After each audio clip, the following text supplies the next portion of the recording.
Hey everybody, I'm Sierra. And I'm Ben. And welcome back to another episode of The Unsolved Couple, where every week Ben and I recap one of your original gateway drugs into true crime. Unsolved Mysteries.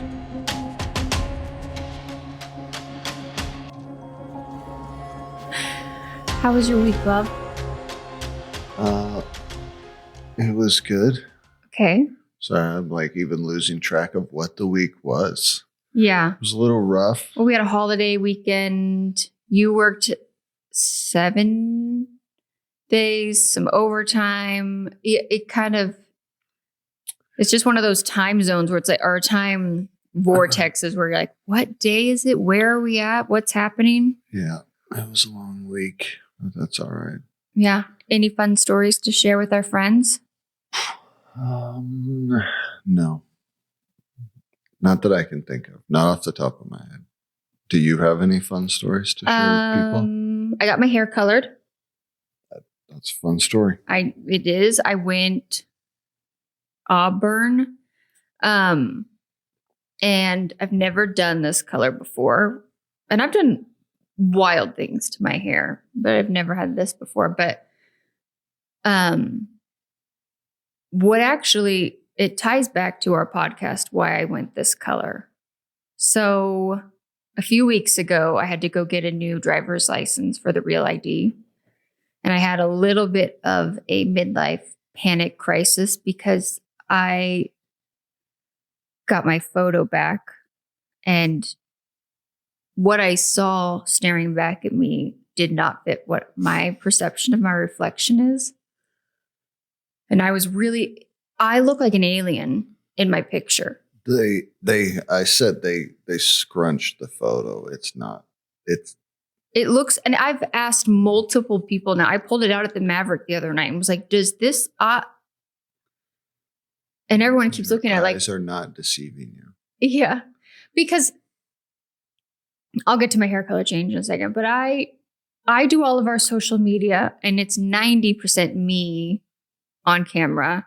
And that's not because I am self-absorbed. It is because I have a husband who supports and loves me doing this, but also is draws a little bit of a line that he'll do some things, some reels and stuff with me and some stuff on our social. But it's just not, you don't enjoy it. You don't like your image being out there. It's not your thing. I don't. It's not my thing. Yeah. And I respect that and only ask Ben to do silly things with me every once in a while. But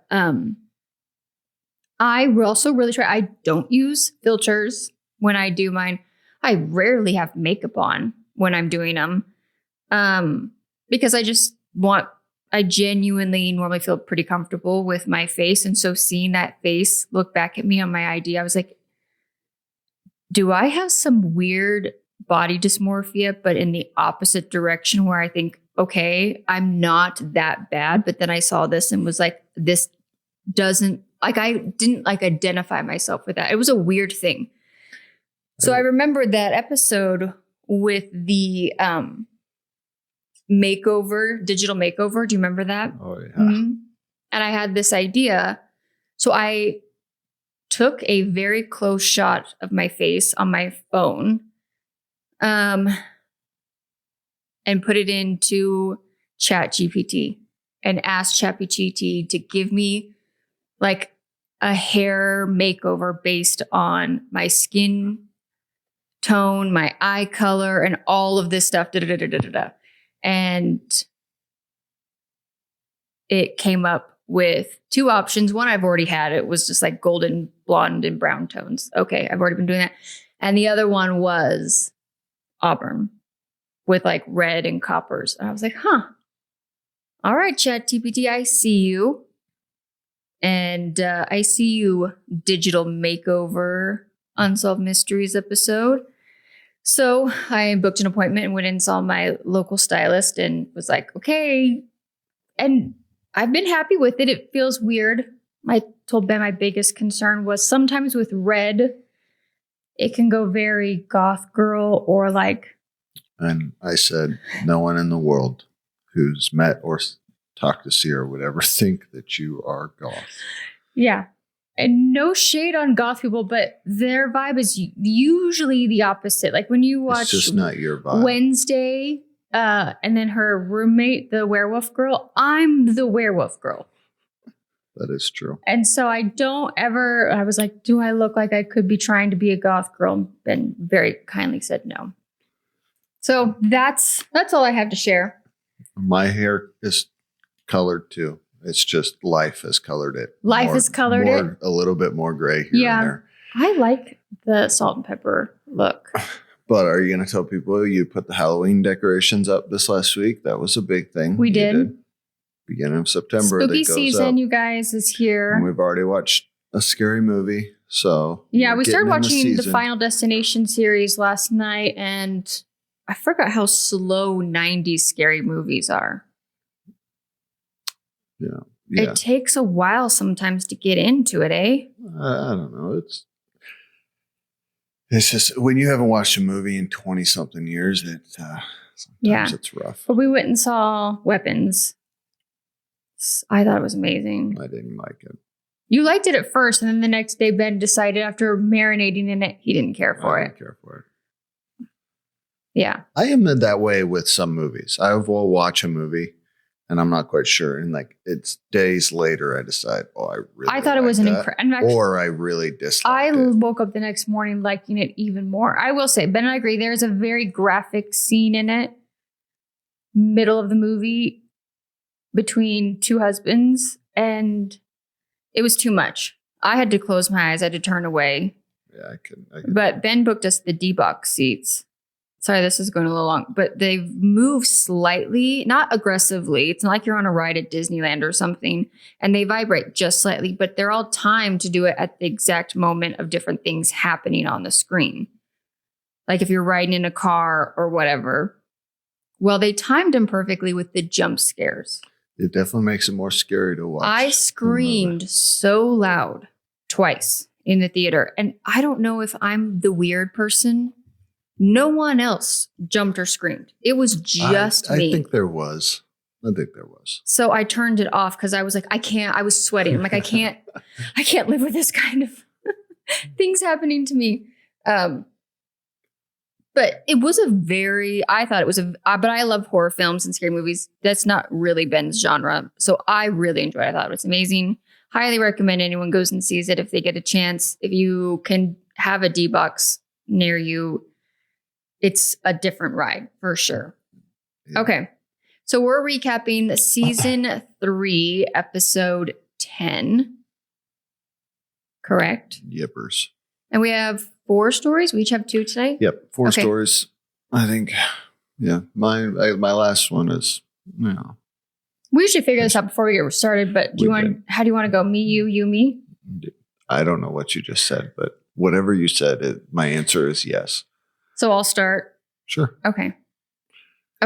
And real quick, before we dive in, don't forget to follow our show wherever you're listening, subscribe. And if you enjoy what we're doing, please take a moment to leave a 5-star review. We haven't had one for a few weeks. It costs nothing, and it does a ton for Amazon and Apple and all of the places and Spotify to recommend our podcast and to help us grow this show. It really genuinely helps more than you know to help other people find us and it then is going to just keep allowing us to be able to bring you more of Unsolved Mysteries. All right, so I'm going to tell you the story about Dwayne McCorkendale. I really hope that's how you pronounce his name. It was a different name. I'd never heard it before. I'd never heard it. And I think it is right. Corkendale. No, I think you're right. Okay. And I tried, they didn't really say it a ton on the episode. Just said it at the beginning. Yeah. So, November 12th, 1988, at a highway rest stop. 1988. Did I say 98? I don't know. That's what I heard. You could have said 88. Sorry. All right. At a highway rest stop, mile marker 31 on the Turner Turnpike in Chandler, Oklahoma, an anonymous caller reported a body laying outside of a phone booth.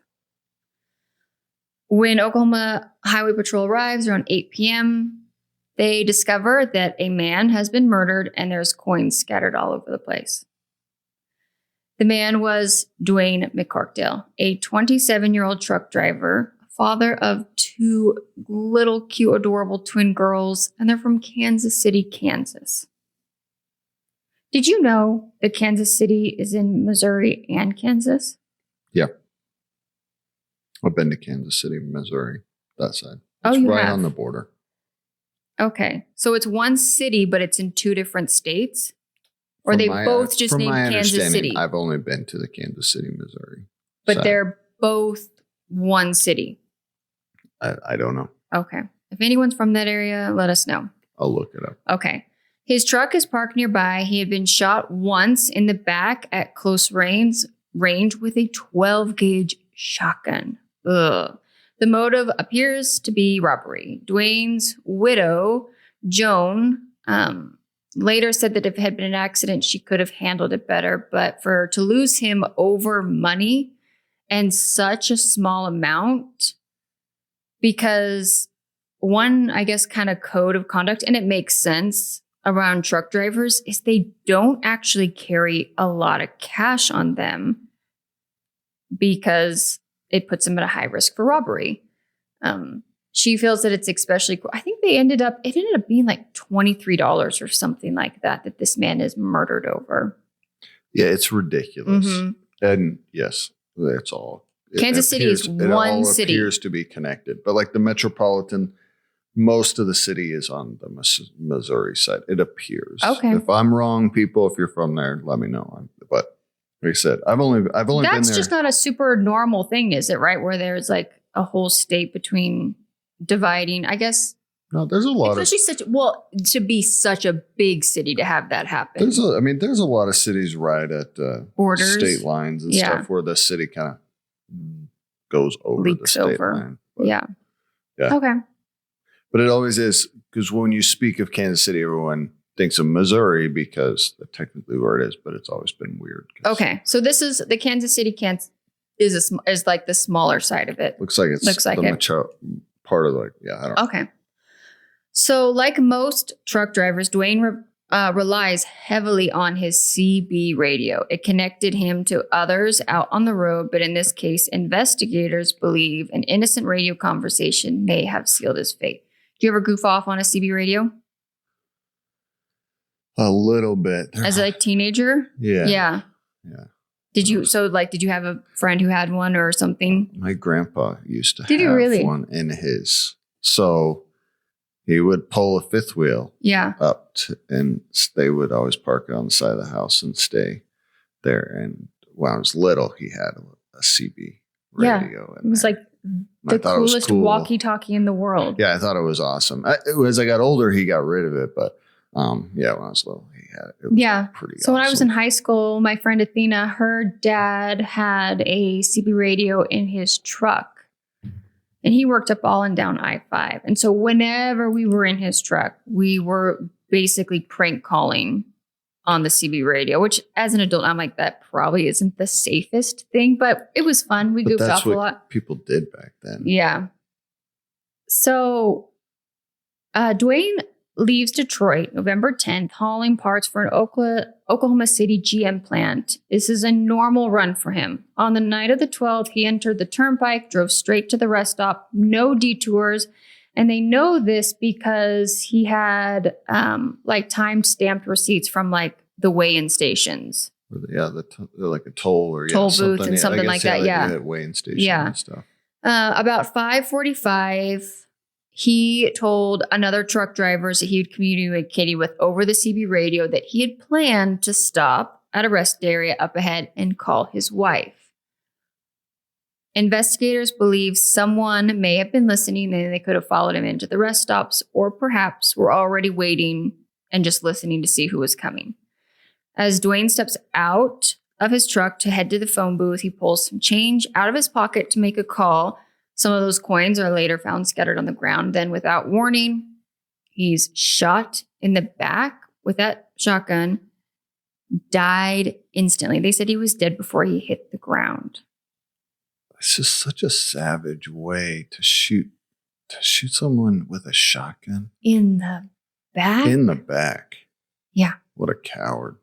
And his wife even said, like, not only do truck drivers not carry a lot of cash, 9 times out of 10, they don't want problems. So if someone comes up to them and tries to rob them, they're just going to turn the money over that they have because it's not that whatever they're carrying is not worth the drama. Well, they already know. It's like, I don't carry a lot for this whole reason. That way, if it happens, want my $5, take my $5. Yeah. I don't know. Yeah, it is very cold. This is a super sad story. It is very sad. Yeah. The killer took Dwayne's wallet and keys. Maybe he had about $25 on him. And again, his wife says that she believes he would have just handed it over, but instead he's literally gunned down in cold blood. Like the definition of that. At first, investigators had almost nothing to go on, but then calls started coming in from truck drivers across the country. Many describe a brown Ford Pinto with a CB radio that had been harassing truck drivers around the time of the murder. The driver loved to play a dangerous game of cat and mouse, swerving in and out of traffic and cutting off big rigs, and then would like almost engage on a CB radio and antagonizing them. And then threatening people that we've already killed one truck driver, we'll kill more if you get in our way. Not long after, another truck driver named Ed had a disturbing encounter. While parked at a rest stop for lunch, a young woman approached him, very clearly strung out. Yeah. Yeah. Make it look like she's having withdrawals. She's all of the things that you imagine. She also seems very desperate, according to Ed. She asked for drugs. She asked for money. Even at one point, climbing halfway into the cab through his window. Moments later, if I could read my notes here, a brown Pinto pulls up. She jumps out of the truck, out of the window off the side, and jumps into the car and speeds away. The very next day, 13 miles down the road, Dwayne was killed. Ed realized how closely he'd come to possibly being a victim of himself because he didn't get out of his vehicle. Dwayne's murder obviously devastates his family. His twin daughters have now had to grow up not knowing their father except through a few family photos. Joan said that they'd look at other kids with their dad and ask where their dad was. Oh, it breaks my heart. I know. Today, the case still remains unsolved. The company Dwayne worked for has offered a $10,000 reward, but no arrests have been made. And that's kind of where this leaves us. We get a description of the brown Pinto, and that's kind of where it goes. All right. Update. Okay.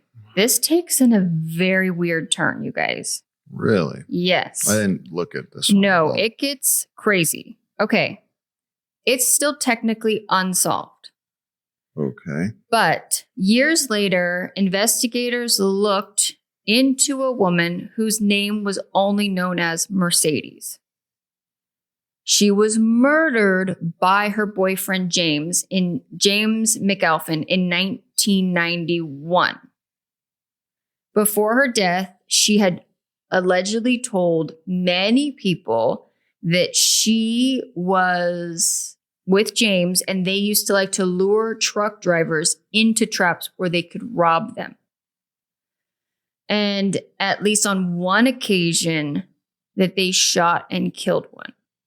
Some believe that she may have been referring to Dwayne in this because her boyfriend James drove a Pinto. Brown Pinto. Witnesses described the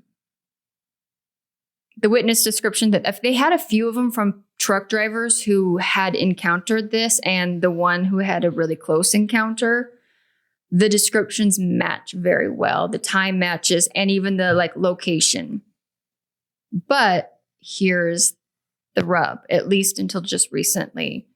Mercedes was murdered by her boyfriend, but up until literally, I think 2 or 3 years ago, they could not identify this woman because she had no ID, No name, no information. They knew nothing about her. So she was the Mercedes Jane Doe for like 30 years. Interesting. So they have a suspect. She's dead. Her boyfriend was arrested and convicted. He claimed that he couldn't give the police Mercedes real information because then he would get in trouble for another crime that he had committed or another murder he had committed. So he refused to say anything. So he was convicted of the crime of killing this Jane Doe, but they never identified the Jane Doe that he killed. Yes. But they knew he killed her. And he was convicted of that. And then it was he refused to say that was his girlfriend. And then he refused to say who she was. Okay. Only a few years ago, they were able to identify. They called her the El Dorado Jane Doe. Okay. She was identified just recently thanks to like the genealogy DNA. Exactly. But because they only released the first name Kelly because she still has a handful, I believe, of quite a few family members. And so they didn't want to, I don't know if the family asked the last name to be redacted or X, Y, or Z, but it's likely that this case will never be solved because unless they can find something to prosecute James over, Mercedes or Kelly is no longer alive. To testify. There's no evidence. There's no fingerprints. There's no DNA. Nothing. There is just the very odd similarities, the location, their kind of criminal history, and the car that they were driving that they think that this is likely who it is. However, if for some reason you have information or anything that can help when the murder of Dwayne McCorkendale, there is still an active tip line. The phone number is 1-800-522-8017. Is James still in jail for at least killing his girlfriend? I actually didn't look that up if he was still alive or not. He was convicted of a life sentence. Like he wasn't getting out. So if he's still there, he's there. Yeah, I mean, unfortunately, we don't know. And you kind of knew this was, it's such a random, the guy has no ties to that place. It's an arrest stop. So there was no witnesses. There's no video camera. There's nothing. Well, it's a rest stop. Like thousands of people, of strangers are passing through there. There's no murder weapon. It's a phone booth. So there's no prints. I mean, yeah. The police said they really didn't have to go off. They didn't have anything to go off. And I don't think that was a lack of trying. I just think the whole situation. It seems like anyone involved in this case believes that Mercedes and James were involved. Okay. Well, that's kind of, but because they can't say that in a court of law, I guess. You're innocent until proven guilty. Yeah, then they can't close the case. But as of now, that is the common theory and belief is that they were heavily using drugs. I just feel so bad for the wife and those two little girls. Like their dad was murdered in cold blood. Over $25. And all he was trying to do was stop and call home. Yeah. You know, like. Because that's the only choice they had back then was to stop and pull over at a payphone. Yeah. Yeah. So I've always thought a truck driver's job would be pretty awesome. Now you're out on the road. You get to see so many different places, drive through. I mean, this country is beautiful. So to get to see so many different. There's a couple of Instagram accounts that I've seen and followed that are like husband and wife that don't have any kids or anything. They're newlywed. And they've decided to do this as a career while they save up money to buy a house or something. And they like show the inside of their cab because the back of their cab is like sleeping quarters. There's like a microwave. There's like your very basic things, right? Because they have to shower and stuff at big gas. The whole reason of a truck stop is typically is that there's showers and different things there. And I was like, what if, fun, unique way to decide hey, we both got our CDLs, we can drive, so it allows us to drive further and longer, or X, Y, or Z, and we're going to live in the back of the truck, and we're going to save up our money so we can buy a house someday. And, I've seen older couples do it. Like, you're tired, they do it, and they just go, they get their dog, their cat, whatever. Yeah. But I've always kind of thought, I've always been fascinated by that industry. I think it's cool. We rely on it so America, United States of America is huge. Well, and in that, it is a very tight-knit community. It was funny. So we got a guy at our work. He was an older gentleman and joined, but he'd been a truck driver for years. And he was just such a fun, very talkative, very social guy, which is a little different than most of us. But I think it's because he drove trucks for a long time, like 10 years. And I know that there's a very dark, seedy underbelly in that career.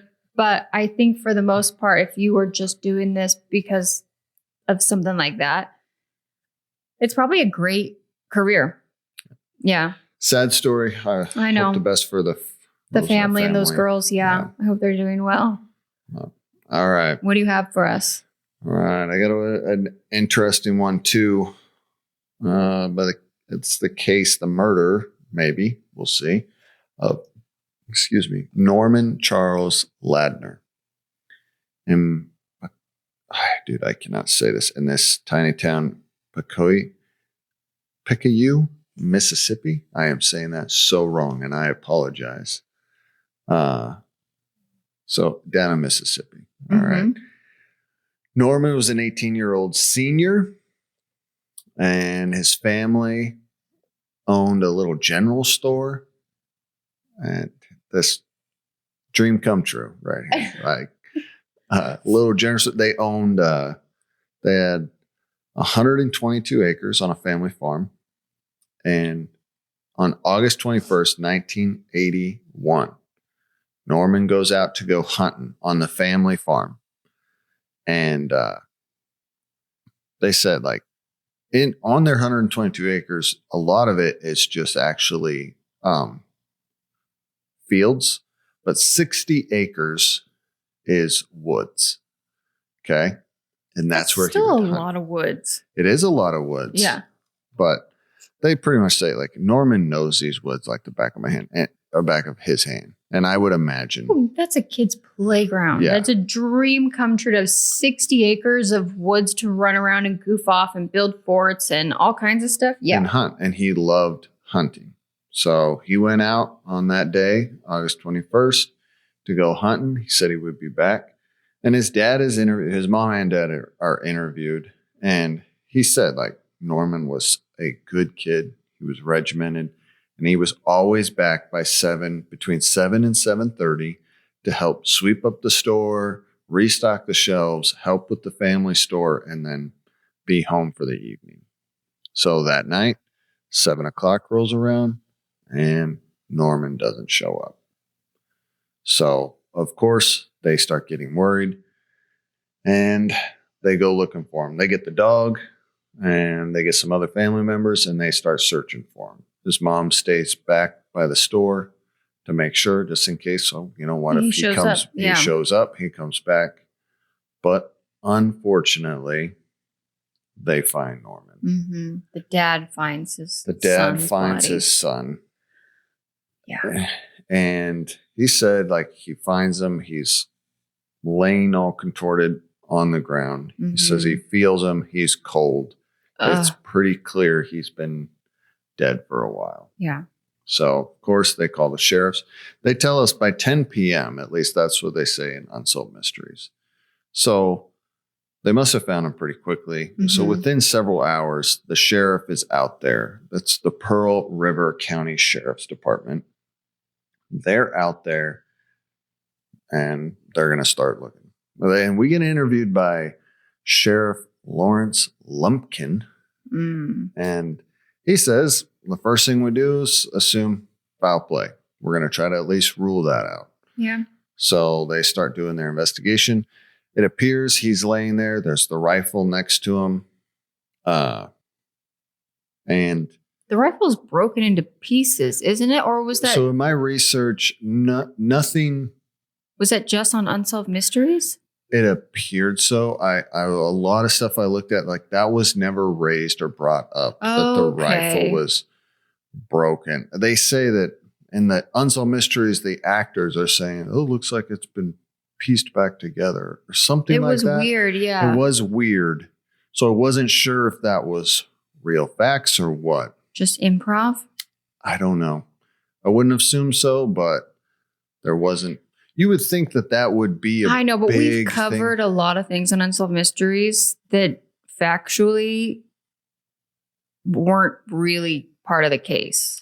That's what I'm saying is if the rifle was broken and wouldn't fire, I would assume that would be the thing that the family would scream about. How is this possible? And that didn't seem to be one of the concerns that they had. The nail they were trying to use. Okay. All right. So it's possible. I don't know. But at least, again, we're talking about this in Unsolved Mysteries when they're showing the reenactment. The rifle is in almost two pieces. And they're talking about something of how it looks like it was put back together or something. Yeah, it's not a huge deal, but they do make it a point that you see and hear that. So then that raises the question, how does someone get killed by a gun that is broken? Yeah. Right? But the family doesn't seem to bring that up. Okay. And I read multiple articles and no one else seems to hammer that point. Okay. So interesting. I don't know. Anyways, so obviously they look for any type of foul play. They're not seeing anything. So everyone, even the family, is assuming this is an accident. A terrible accident. Yeah. That maybe he fell from a tree. He was in a tree. He fell and the gun went off. They don't know. There's some way that Norman was shot accidentally. Well, that was even the belief of the sheriffs on scene. Yeah. Right? Yeah. It was everyone kind of had that consensus. The sheriffs, all of them, thought, okay, this was an accident. So even they said that the coroner, the medical examiner is like, yeah, it appears that way, right? But then it goes, the coroner does all of his things, and he then, several days later, officially rules it a suicide. He had a bullet wound on the right side of his temple. So they think that he was standing, put the rifle to his head, and shot himself. So that upset the parents. Even the mom's like, we all thought it was an accident, a terrible accident. For them to now say our son committed suicide, it just doesn't match. They say he was a good, happy kid. There didn't seem to be anything wrong. It just does not jive with the son they know to. Yeah, and there's not always, can't always tell. Like there's no roadmap to taking your own life and warning signs. There are sometimes, but there's not always. However, something about it felt off to the parents. Yeah. Yeah. And the dad starts telling us he's upset because now they've ruled this a suicide. They closed the case. They're pretty much done with it. They wash their hands of it. And he starts now asking questions. Okay, well, did you do all these other things? Did you fingerprint the gun? It was never fingerprinted. They never found the bullet. They didn't even look for the bullet that killed their son. So how he raises a question. How you can determine that he shot himself if you don't even find the bullet that killed him and match it to the gun? These are great questions. Great questions. Also, he had an 1.5 inch cut on the top of his head. And they said there was a root on the ground by where he was found and it had blood on it. So they think that he hit his head on that root and cut his head. And so the dad's like, well, how do you cut the top of your head if you shoot and fall? Like, how does that happen? So all valid questions. So they start doing their own investigation. They're like, fine, you guys don't want to do it. So they go out to where their son was found Mm-hmm. I can't even imagine. No, I cannot. But grief, I mean, there's also part of me that's like, yeah, I would also need answers. If the coroner's report telling me one thing, but they have nothing other than just, well, it was in the temple and that's commonly what happens. That does not count as an investigation. I would have to be proactive in trying to figure out something. If you're going to say he did this, like at least. Yeah. Give me. Do something. How you figured that out. Yeah. So they start looking where their son was found and they start sifting through the dirt. And what do they find? They find a bullet. Yeah. And it's intact. And the dad says it's too big to have gone. Well, his little hunting rifle was just a tiny little rifle. Yeah. So he says this is not the bullet this bullet could not have been fired through this gun. They take it and they say that it has blood and hair on it. Mm-hmm. They take it to the sheriff's office and they say, no, sorry. We can't touch that because we don't know if that is the bullet, and we don't know because we didn't find it. So I understand that, but also if you had done any kind of investigation. And so now this raises the question, because they found it where their son was laying. Yeah. How is a bullet on the ground where their son was found if he shot himself standing up? It appears that he was shot while he was on the ground. Mm-hmm. So then that question, was he hit in the head, fell, and then shot? Yeah. All valid questions. But we might know if an investigation had been done. Questions that should have been tried to be answered in an investigation. So they did give the bullet to the state's ballistics expert. He said he wasn't able to match that bullet to Norman's gun. Mm-hmm. They weren't sure. And then they gave it back to him. And the family swears that it was a different bullet. Give it back to him. So, all right. So I'm looking through my notes. They also found that same day when they were out looking, that radio. I was going to get to that. Yeah, that was okay. Not the same day. Oh, it wasn't the same day. Okay. No. So the parents it was weeks later, went to the coroner's office to talk to the coroner to kind of plead their case. Yeah. That, hey, our son did not commit suicide and you guys need to look at this.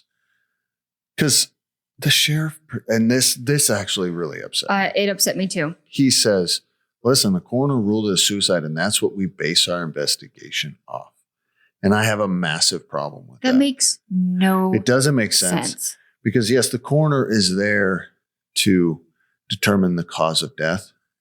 I have a problem that the coroner just said. Well, cause and manner are different. I understand, but yeah. How does a coroner say it's a suicide if you have no other evidence, but you haven't matched a bullet?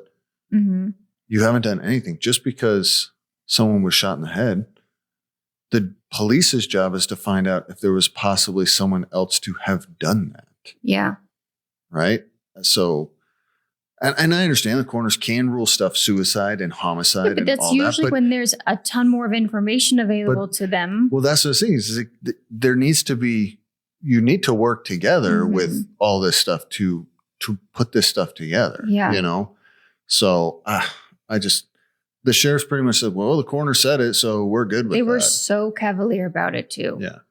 So anyways, as they're talking to the coroner, the mom says someone approached her, a stranger, and pulled her aside and said, hey, listen, don't open up this case. Leave it alone. You have a family. It's better for you and your family to just let this be. Yeah. So she was upset about that. Spooked her. Obviously. But she pretty much says, no, I don't care. I'm not going to. No. I'm not going to back down. I'm not stopping. Yeah.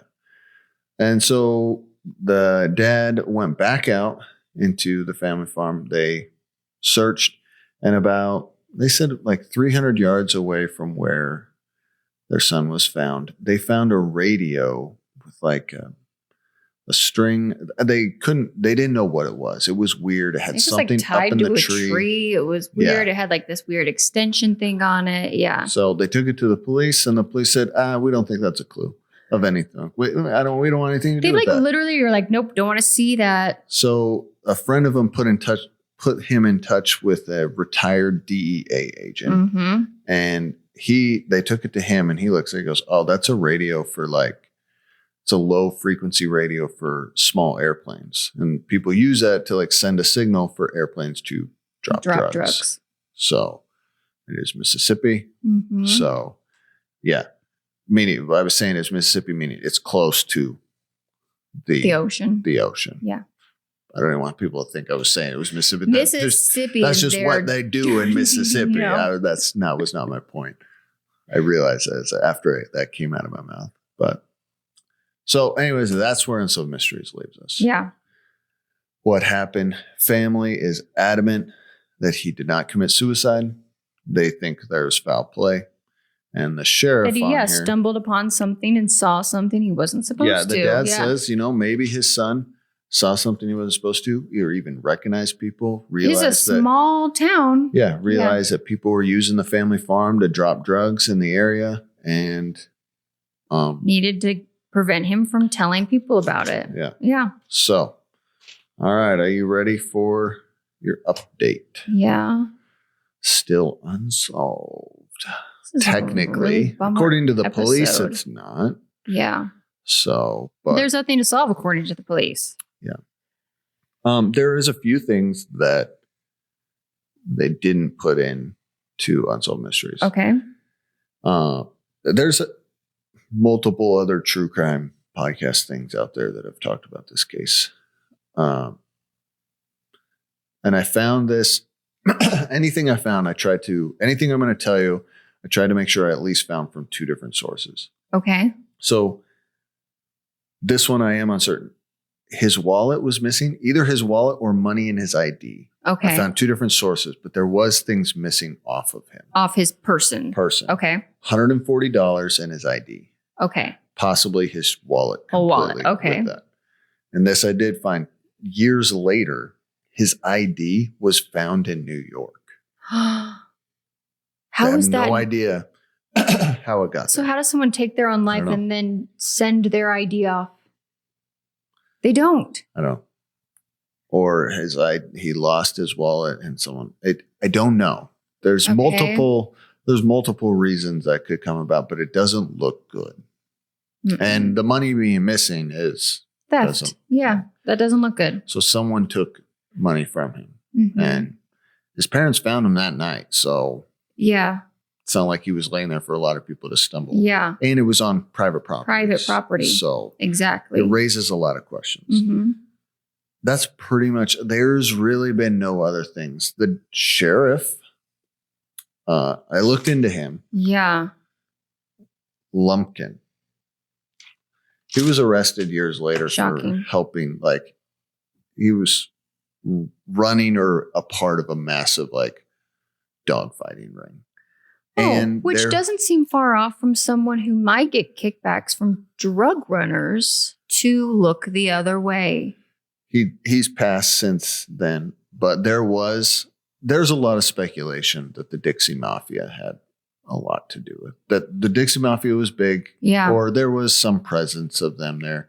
And there was rumor that, it's just rumor, I'm just saying, there was rumor that the sheriff might have had ties to the Dixie Mafia at that time.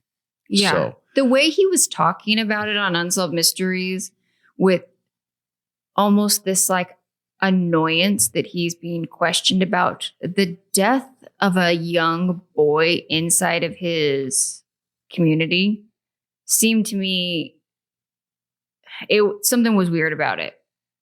Yeah. I didn't care for it. It is very honestly, anything after that, there's really nothing. Yeah. There's been zero movement in this case. The dad unfortunately has passed away. Couldn't find anything that the mom has passed away yet. Yeah, unless someone comes forward and confesses or says, I was there, or I saw this, or my dad told me X, Y, or Z. Yeah. They're not. Plus, no one's looking. Yeah. No one's digging except for the family, unfortunately. Yeah. It is too bad, watching this. Clearly, all the police had to do was an investigation. And this is one thing, it just bothers me because just do the steps. Do the right thing. Yeah, but if the sheriff is part of this organized crime, then nothing is ever. And this, I could tell Ben, actually, this reminds me of Boys on the Track. Yeah. With the marijuana cigarettes. Like, this is so stupid to like shame these kids that were murdered. Very obvious. And then to gaslight everyone in the community like that they're the problem. The arrogance of the sheriff reminded me exactly of the same sort of mentality of the people interviewed on that case. It just was frustrating to see. Like, there was zero investigation. And if that was done out of malice or just laziness, it's very frustrating. You take an oath to be in law enforcement. Trust me, I agree. Always wonder when we hear things like this, because this is, it happens. And X, Y, or Z, every time it does, it sucks. And it sucks for the people that are out there trying to do their job and fulfill their oath and to make their world a better, safer place. You do not have to be in this job. You don't have to do it. Like, I don't understand it. Anyways, yeah. So unfortunately, Unsolved probably is going to stay that way forever. Okay. Well, before I tell you another sad, terrible story, this is a bummer of an episode today. We have some new downloads. So welcome to anyone new that's downloaded us or anyone that's taken us along on road trips with them wherever they are. We are glad to be able to hang out with you. So, and real quick, I wanted to say we did have a new area enter the chat for our most downloaded regions around the world. And so I wanted to, Singapore has entered the chat for the first time. They're down closer to the bottom of the top 10, but I've never seen them on here before. The UK is still number 2 right now, but South Korea, who is usually at number 2, is neck and neck. So if you're in South Korea, they're duking it out. Get a few of your friends to download the podcast, and you can kick the UK back down. And then there's 10. South Korea, there's 8, and they're just duking each other out. Yeah, Canada, Germany, Finland, Sweden, Singapore, France, and Australia are all of our top countries around the world. So if you would like to see your flag represented in the Unsolved Mysteries, Unsolved Couple Olympics, please. It's the Olympics now. Yeah, that's what it's that important. We'll send out gold medals to the winner. Well, America. Yeah, I mean, we are based here. Good Yeah. luck. Okay, so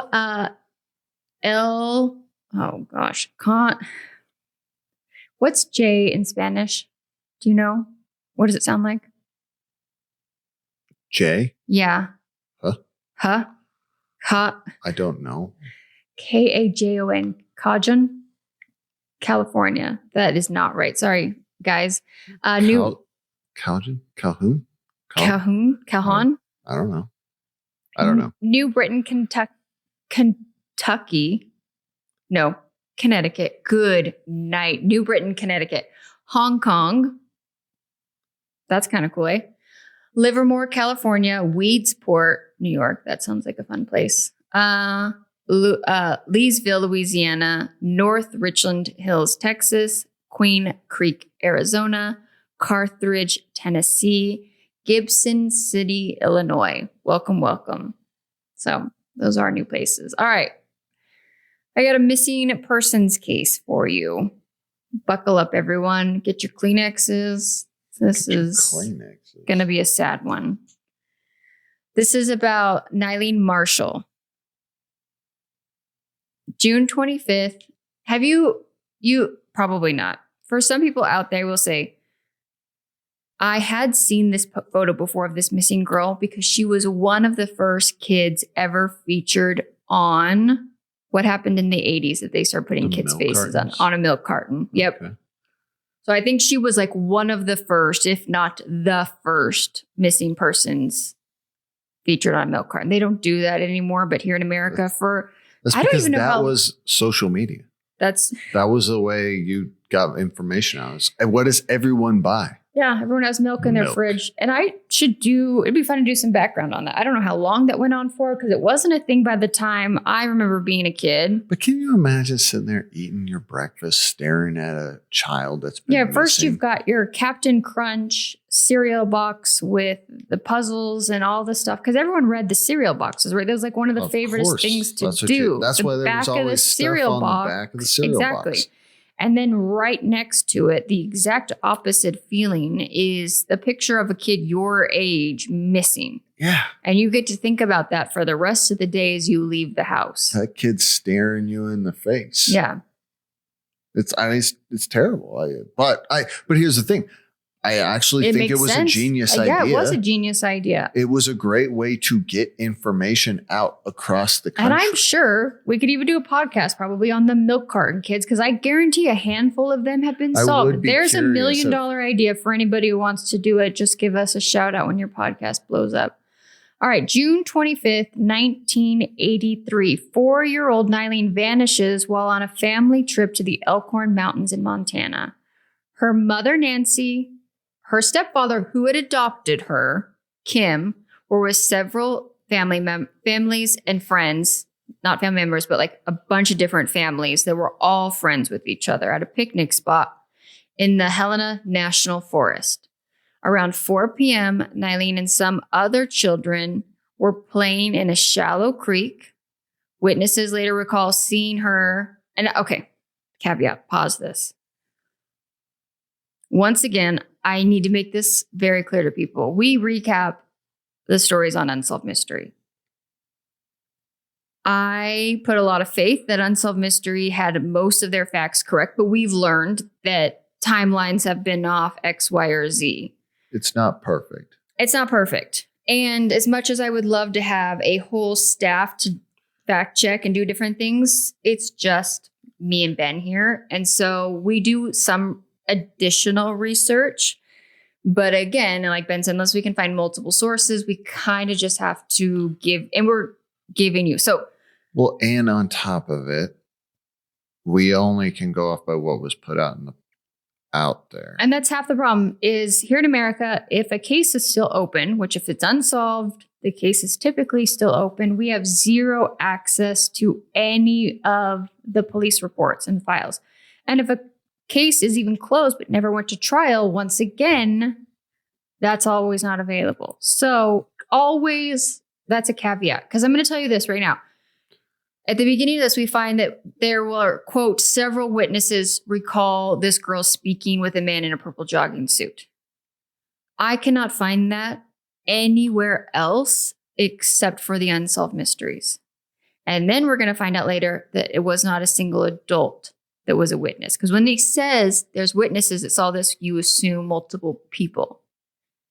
Sounds like it was a couple of children that saw this. And not that children are incorrect, but this could be a red herring. And so I don't want it to deter X, Y, or Z. But at the beginning of the episode on Unsolved Mysteries, this is how they started. They show a girl playing at a creek by herself. A man comes up in a purple jogging suit and tries to get her to play the game called Follow the Shadow. I had never heard of this game before, so I looked it up. It was a common game that kids played at that time on the playground. And the trick is that you tried to stay in the person's shadow in front of you, and if you stepped out of the shadow, you lost. Okay. Ben would hate that game because you have to be really close to them in order to stay in their shadow. It's too much. You're in my bubble. Get out. Yeah. So for 10 days, the searchers comb through this area. And this is a remote little picnic spot. So she went missing. She goes missing. Yes. Oh, yeah. This was the last person. According to Unsolved Mysteries, the last person to be seen with this girl is this mysterious man.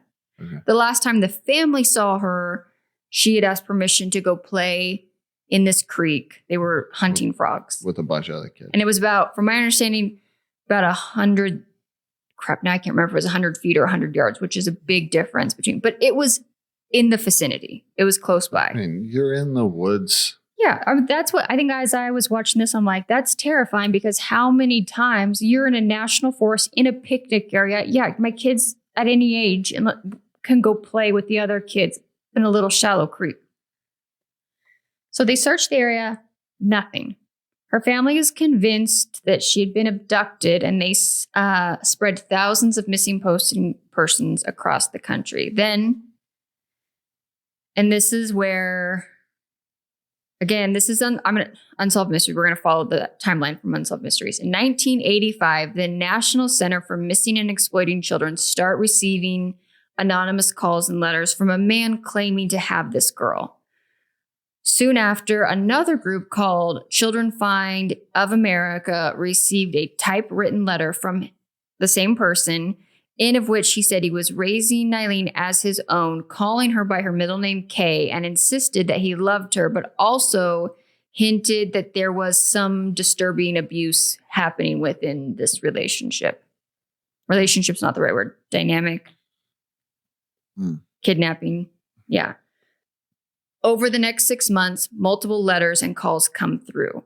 Most of them trace back to Madison, Wisconsin area. He even claimed to have traveled across the country, which lines up with reported sightings. Because once again, we hear that, and this happens so often, her face and flyers and information is being spread throughout the United States, and there's tons of people calling to say that they've seen this little girl. So, but again, when you can't rule anything out, you've got then this letter coming in saying he's traveled all over with her. You start to wonder, does that add to the story or does that take away from the case? But he was never identified. Throughout the years, there are other leads. In 1991, this is a weird thing. A man named Richard James Wilson comes forward confessing to have killed the little girl, even taking him to the spot where he said he buried her. There's no evidence that that ever happened or that he was even in the area. He did have a history of molestation of a child. There wasn't enough to even hold him, so they had to let him go. And then, in another weird twist of fate, in 1995, Nancy's mother is found dead in Mexico City in a hotel room. I'm sorry, say that again. Is it? Yeah. Okay. So I'm giving you the timeline. The mother that was interviewed on Unsolved Mysteries. This is all this is all stuff. This is all new stuff. Yes. This case is crazy, you guys. And I'm trying to tell it in like the shortest amount of time. I could have done an entire episode on just this case because there is a ton here. So Richard James confesses. Turns out he also had a major history of some major mental health issues, X, Y, or Z. Let him go. Then, I guess I skipped my update sign, didn't I? Sorry. Yeah, this is kind of the update part of it. Nancy's mother was found dead in 1995 in Mexico City inside of a hotel room. Authorities there dubbed it a suicide. She was found hanging with her arms tied behind her back and her body was beaten. And her hotel door had been kicked in and a handful of things were stolen. And that was suicide? Mm-hmm. It's about the weirdest suicide I've ever heard about. Yeah. Unfortunately, the dad, Kim, tried really hard to get things overturned. He actually got it overturned to her death being, quote, undetermined from the authorities in Mexico City, but then was told if he pursued it any further and tried to get it overturned to murder, then they wouldn't release her remains to come back to the United States where she could be buried and kind of put to rest. So he had a decision to make. He decided to just let it lie there and bring her body home and bury her. So now this man, Kim, his adopted daughter goes missing. And now, only several years later, even after being interviewed on Unsolved Mysteries, is murdered in a hotel room in Mexico. His wife, yeah. Wow. So But there is no evidence, I will say this, to tie these two cases together. It just seems like just a horrible thing for one family. For one family to go through. Yep. Then in 1998, a woman comes forward calling herself Helena, and she raised new hopes and wondered if she might be Nyleen. So she actually was called in by a nurse who had seen the Unsolved Mysteries episode and had a young girl with a much older man come in pregnant, wanting to give birth there to a child. Her name was Helena. The nurses all were piqued. There was red flags at this appointment of some sort. The dynamic between the two was very uncomfortable from my understanding. So they were actually able to track the girl down. We don't know if she was in any sort of danger, but DNA testing was actually able to be taken. The woman complied to a DNA test, and it turns out that it was not a match. So, to this day, this case remains unsolved.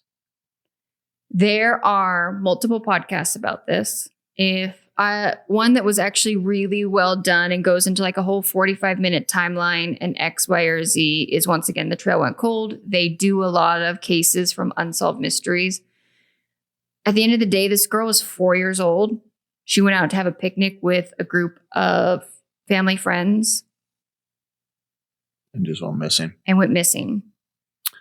And it wasn't until 48 hours later that two different kids who didn't spend time with each other, these weren't people that were hanging out every single day, each individually told their parents that they saw this man in a purple jogging suit talking to the little girl.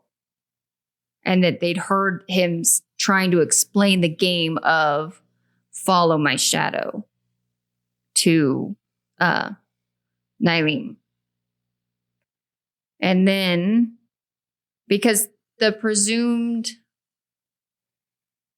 outcome for local police department at first was that she'd wandered off. And at first, if the family comes and says our daughter was missing, she was playing in the woods, the first thing you're going to think is she's missing in the woods. Yeah. And they did a 10-day search because of that. But they said they had 1,500 people. They had a bunch of people looking. They had a ton of people looking. Yeah.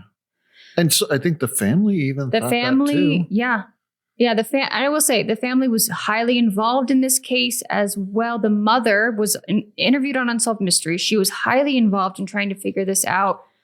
They didn't even suspect kidnapping until those two kids' parents came forth and said, hey, my kid told me this weird story. And then to have another child say that that adds weight to it.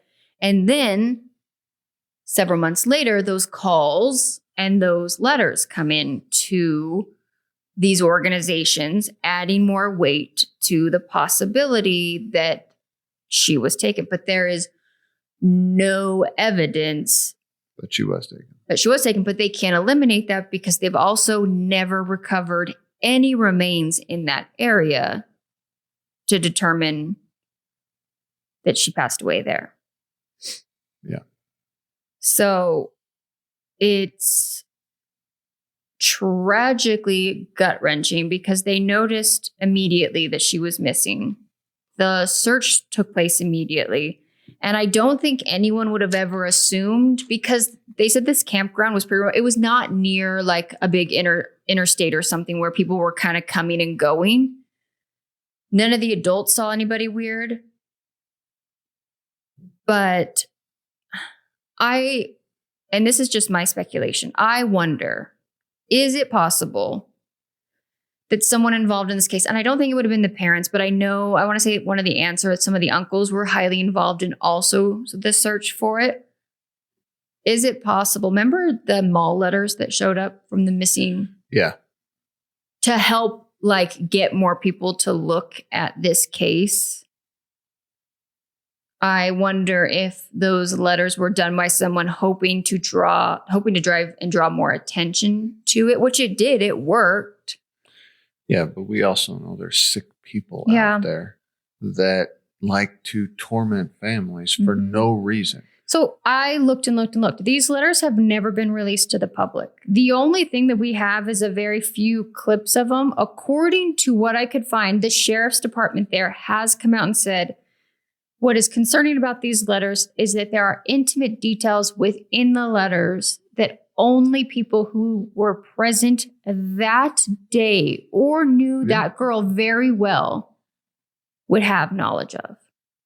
Yeah. I mean, that's why they've never released them, is because... Well, I can understand. They're probably not releasing it because it's an ongoing investigation. They're hoping that those letters, if they've never been released, it will help be a nail in the coffin to the person they do catch, if they ever do catch them. So this person mentioned that their parents and maybe their siblings had passed away in a car accident. They do release some personal information, but not enough to nail them down. They've talked about international travel. It's a terrible story. Yeah, I mean, it's a missing little girl that I can imagine as a parent, that's your worst nightmare. Yeah. And Kim, the father, he was the stepfather, had adopted her as his own, has stopped doing interviews. He won't talk about it. Nothing. He's decided. It's got to get to a point where it's just to keep opening up that wound. Well, because it's got to be difficult. He was a suspect at one point, and I think because they haven't been able to eliminate anything of what happened, he's kind of always been on that list, right, for a wrongfully so. Yeah. And if he had something to do with it, he would stay quiet. But also, if he had nothing to do with it and this was just heartbreaking over and over and over again, and you're being accused of something, I wouldn't want to speak on it either. Yeah. So, anyways, if I will post pictures, to this day, her case remains unsolved. If she was alive, she'd now be in her, late 40s, mid 40s? Yeah. And you can call the Lewis and Clark County Sheriff's Office in Montana at 406-447-8235. And if you are hiking in that area or spending time in the area and you come across any sort of clothing, remains, shoes, scraps of fabric, anything, please make sure to flag it and then report it to local law enforcement, because they do know what she was wearing that day, the color of the shirt, everything and all like that. So either a tip or finding something can help give this family the peace that they deserve. But can you imagine if someone actually did kidnap this girl and they raised her as their own in some weird, sadistic, twisted, pedophile way? There's a lot of crazy people out there. Oh, there are crazy stories of like that. What's sad is that we have to say, we have to consider this because that happens. All right. Okay. I know. Do you guys, this one's not bad. I know, but so far we haven't had any good news to share with you guys. It is Unsolved Mysteries. Ben is like, this is why I hated this show growing up. I mean, we've proven my point over and over again. All right. Okay. Santa Fe, New Mexico. Ever been? No, but I had heard about this on a different documentary before. And actually, I was watching this with my daughter because she's now an Unsolved Mysteries fan. She watches the episodes with me. She also had watched this on another documentary, and we looked up driving because Santa Fe to Tucson, it's farther than I thought. It is a little ways. But Santa Fe looks really fun. I've heard Santa Fe I would like to go vacation there, but it's like an 8-hour drive. Yeah. All right. That was the Wild West. It was a frontier town back in the 1800s. 1852. The Sisters of Loretto, they decide, listen, they're from Kentucky. And they said, there are cowboys, there's swindlers, there's outlaws. They live out there. You know what they need? The Lord. The Lord. We need to go out there. We need to preach Christianity. Sisters, aren't they Catholic? Yeah, I think so. So Catholicism. Preach the good Lord, So anyways, they head out. 7 nuns head there to bring religion to them. And only 5 of them end up making it. 1 passes away on the trail. It's that's terrible. I know. It's it was treacherous. They couldn't just take the Amtrak, eh? No, eh? And 1 of them got really sick and had to return. So only 5 end up making it. So they get there, they establish, they start preaching, and what do? They build a church. And a little schoolhouse. And they did. They built a schoolhouse to help teach and a church. And in April 1878, the chapel is finished. It's called the Lady of Light Chapel, still there today. Yep. Took 5 years to build, they said. So it looks beautiful. It's a lot of work. Mm-hmm. So as the sisters are running this church, this chapel, I apologize, I'm not Catholic, so I don't necessarily always know the correct terminology. So if I make a mistake, I apologize. It's due to ignorance, not disrespect. I would never disrespect anyone. No, I know you wouldn't, but that's why So they say one of the problems they had in this chapel is there was no stairs to the choir loft. I thought this was actually interesting. So they built these choir lofts. They built the loft and then somehow forgot. No, not forgot. The lady says this was pretty common back then, that you would build these lofts and then you just used a ladder or a rope ladder to get up there. Imagine nuns going up a rope ladder. And they pretty much said that's why the sisters were listen, we can't. This is not going to work. A ladder to get there with our dresses and all that stuff. They wear a lot of clothing. And I don't think their peripheral vision's super great because they wear those headdresses that come to the sides. So this is a problem. Mm-hmm. So they need stairs to go up there. But they can't just put one. I will say it looks a little small. It's very small.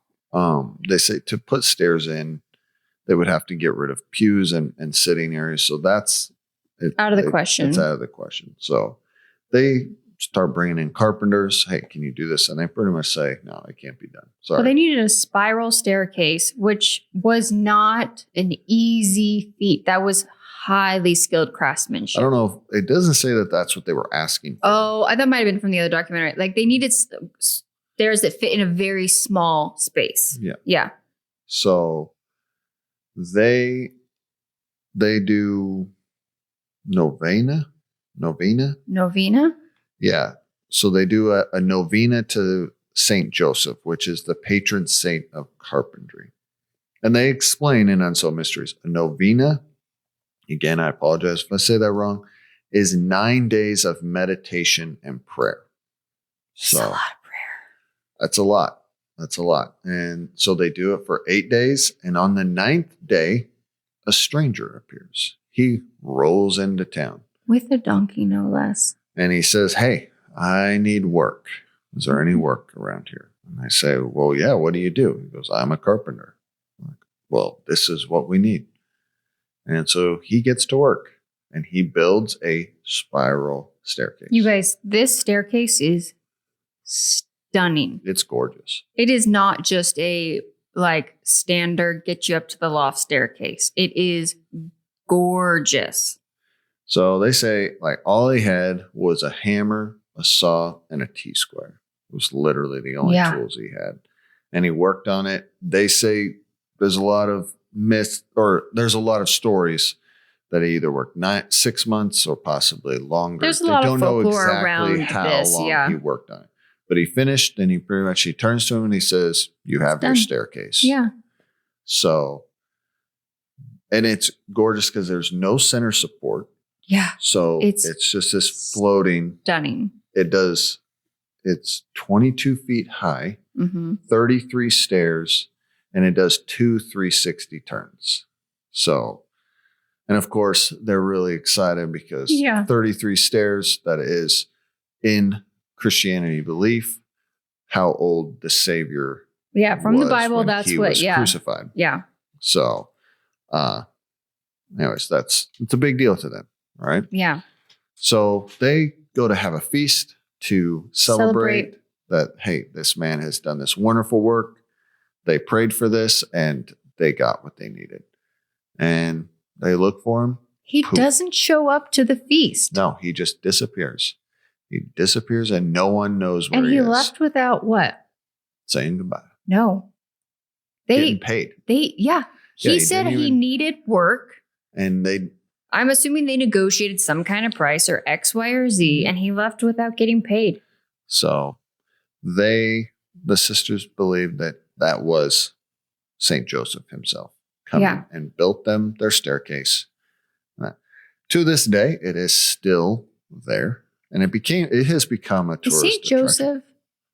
You're going to ask me a question. I'm not going to be able to tell you any answer to it. I can look it up. I don't know. Because Jesus' dad was a carpenter, And his name was Joseph. I wonder if that's who St. Joseph is. I'm going to say you're probably on the right track on that. That's probably a good assumption. Okay. But anyway, so in 1965, a man by the name of Oscar Hadwiger, he stops by. This has become a tourist attraction to see this beautiful floating spiral staircase. And he is a third generation master carpenter. And he's looking at this staircase and he's fascinated by it. He's obsessed with it. And he says, listen, there's actually a story in my family of my grandfather, Johann Hadwiger, who was a European carpenter. And he came over and for 2 years, he was roaming around Colorado and New Mexico. And he told a story of how he built the staircase. And the 2 years that he was supposedly roaming around was during the same time that this staircase was supposedly built. So Oscar becomes pretty obsessed with it. They say he ends up building scale models of this staircase. He's writing letters to the sisters saying, hey, listen, I think my grandfather is the one that built this. And bless these sisters' hearts. They have one on there. They have a historian and obviously a sister today there. And she says, listen, you haven't shown us any evidence. I don't believe you. I don't think so. I don't think it was your grandfather. And I'm skeptical. I literally wrote down, I don't buy it. That's it. I was like, whoa, we got a sassy sister on our hands. I don't buy it. That's what she says. You got to show me some evidence. And he doesn't have it. Unfortunately, Oscar passed away in 1980. But he does say that in 1970, Oscar found in his sister's shed an old toolbox that supposedly belonged to his grandfather. And in it was this old, worn drawing of a spiral staircase with 33 steps on it. Yeah. Like a sketch of that. Unfortunately, those tools and sketch are no one can find it. Mm-hmm. There's a photocopy of it. Take it for what it is. They show us. Yeah. So Oscar believed that was his grandfather. Sisters don't think it was. They think it was the patron saint St. Joseph himself. So there's your mystery, I guess. Yeah. So any updates on that? No. I looked. I did look. I read multiple articles. There's actually been several other people. There was an article that says that it talks about Hadwiger but there's also speculation it was some French European carpenter who had traveled, and it could have been him. Listen, if there's any French European carpenters wandering around Arizona that are looking for work and want to do it out of the kindness of their heart, stop by our place. I'll put you to work. And then I'll write a story about you being a mystical man that showed up and... So, unfortunately, there's no way to know that. No, you're never going to. This guy's grandfather did it. I thought it was funny. And I'll just say this. As a man of faith. Yeah. I do believe in miracles. Yeah. I do believe that when you pray, God answers. Mm-hmm. A lot of times, though, God does answer through other people. That's exactly what I was thinking, that both of these things in a way could be true. Absolutely. Right? So here's the thing. I do believe that these sisters prayed and that God did send them something. That God did answer their prayers and give them a way. And clearly this man was extremely talented. Yeah. So it reminds me of the story that I'd heard before. And this is not a true story. It's just it's a lesson story, right? Yeah.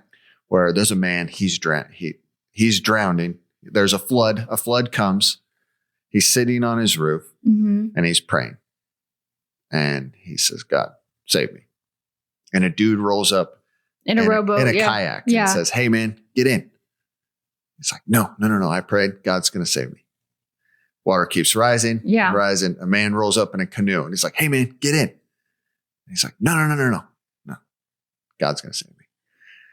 Water gets higher. He's drowning. A guy rolls up in a raft or like a boat, a big boat, and says, hey, come on. He's got a bunch of other people. He's got plenty of room. Get in. He goes, no. God's going to save me. He dies. And he gets to heaven and he looks at God and says, well, I prayed for you to save me. And God looks at him and goes, dude, I sent you a kayak, a canoe, and a raft. Yeah. How many more things did I need to send you? Yeah.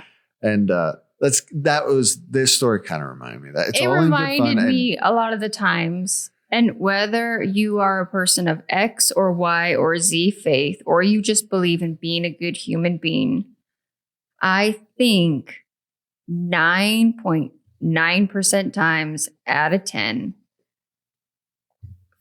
our prayers or our wants or our desires are answered through other people being prompted, led, guided, however you want to look at it, to be that bright light in your life, to be that raft, to be that boat.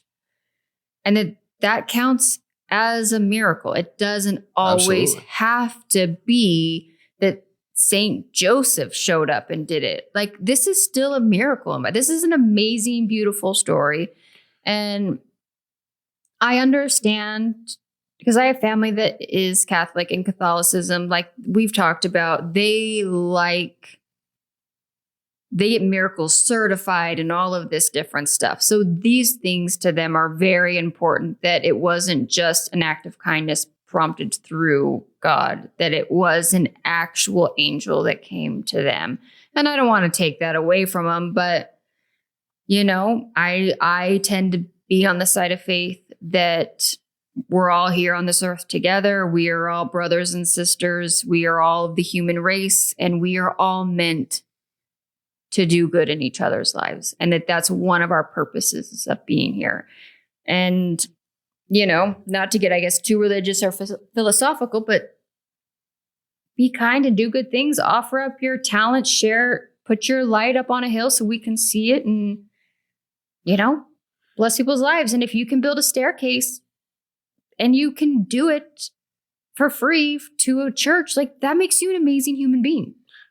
Yeah. I mean, that staircase is stunning. I'll post a picture of it. There's nothing wrong with this story. There's nothing wrong from it. No, I was just kind of surprised that it was just that one lady. And here's the thing. But you know what? I'm fine with it. Like, if you want to just believe that God sent an angel, and I don't know. Who am I to say? Yeah, it could have been. But also, I guess I'm also in the camp that I do believe that God can perform miracles, but sometimes those miracles are performed through others. Mm-hmm. He prompts other people, and exactly what you already said, so I won't reiterate. And this isn't a theological podcast, but it was a good story. It's clearly, it is a gorgeous staircase. Yeah. So, and after the 3 terrible unsolved mysteries that we had to tell you guys about, we'll end the stories on that note, as far as go out, do something kind, do a random act of kindness, no matter how big or small. If you have the ability to do a huge one, do it and make someone's day better. And maybe you are answering and you might be answering someone's prayer. Yeah. So. I even wonder sometimes, I've been out in public and had promptings to, like, ask the person in the elevator, what's your name? How are you doing? Or smile at someone. And, big or small, sometimes even small things could really set a different course for people. So, Okay, guys. Well, that is our recap of season 3, episode 10. If you don't want to stay for our question, feel free to exit stage right. And for everyone else who would like to stick around, Ben, all right. If you could have an unlimited supply of anything, what would it be? An unlimited supply of anything? Mm-hmm. Oof. I don't know. It's a tough question. Almost every week. Does money count? I knew exactly that was going to be the first. I mean, yeah, I guess it counts, but it's a boring answer. No, You're like the person that gets 3 wishes from a genie. He's like, my first wish is unlimited wishes. Unlimited anything. Probably ammunition. I knew. I had a feeling. I was like, Ben is going to. I enjoy going shooting. Yeah. It's fun. Me and my son went yesterday. It's a lot of fun. It's just a fun hobby. The sport of it is really enjoyable to you. Fun. Yeah. And, but ammo is expensive. Yeah, it is. So, give me an unlimited amount of ammunition to go shooting, and I'm down. You're down? That's a good day. All right. What about you? Well, the very first thing that I thought was Botox. If I could just... I thought you were going to say like Diet Coke. But I was going to say, and I was like, okay, that seems a little like meh. My second thought was if I could have unlimited fountain Diet Coke. McDonald's. McDonald's Diet Coke. Because no joke, I think a lot of us, it's like, man, if you indulge too much on something, eventually you get sick of it or you don't want it anymore. No, guys, for almost 20 years now, I've probably consumed 3 to 8 Diet Cokes a day. And never once have I been like, I'm sick of this. I'm over it. I think other than early on in both my pregnancies where I could hardly take anything in. There was a time there that soda in general was really unappealing.